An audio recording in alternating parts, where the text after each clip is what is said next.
Hi, I'm Topher Delaney, and this is, I'm Kika Probst. and we're the curators for SEAT, an outdoor exhibition for Fort Mason Center. We're here in the office of the architect and artist and entrepreneur, Malcom Davis. Greetings, Malcom. Hi, Topher. Hi, Kika. So, Malcom, what do you do? I'm an architect, and that sort of involves being part designer, part philosopher, part marriage counselor, and all the time collector of found objects. I've been an architect. I've been licensed for about 20 years, but I got my first drafting table when I was 8. Because I was drawing on graph paper, and my brother had a design class, and he said, "Oh, Malcolm needs a drafting table." Mm-hmm. So everyone in the family got together, and they got me a drafting table and a scale and a triangle and a T-square.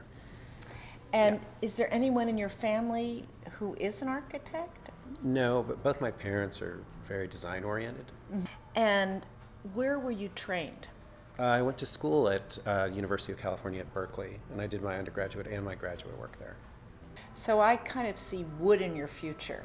Yeah, there's a lot of wood in my past and a lot of wood in my future. A lot of my projects are made of wood. In fact, this is a wonderful building that we're in here. And tell us a little bit about this building. Yeah, this building, it was built as the mayor's carriage house in the 1870s. It was pretty dilapidated, covered with graffiti. And I had walked into it when it was for sale, and I thought this would be such a great place to have my office. But then there was another 5,000 square feet of space that needed a use. So we put in a bunch of different uses in the building, one of them being a commercial kitchen. And you have another cafe here, isn't that right? Yes, we have the Stable Cafe downstairs. Yeah. Well, you're a great recycler. And that brings us to your seats. Yes. So I use the eucalyptus trunks to make my seats rather than letting them be chipped. And I think you really have a wonderful understanding of wood. How did you learn the abilities you have now?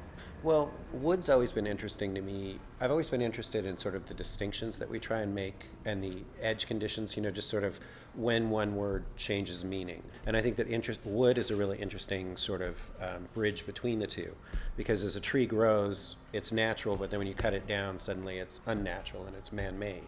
Mm-hmm. And much of the way some of my found object things like these rusted engine parts, they sort of blur the line between natural and man-made.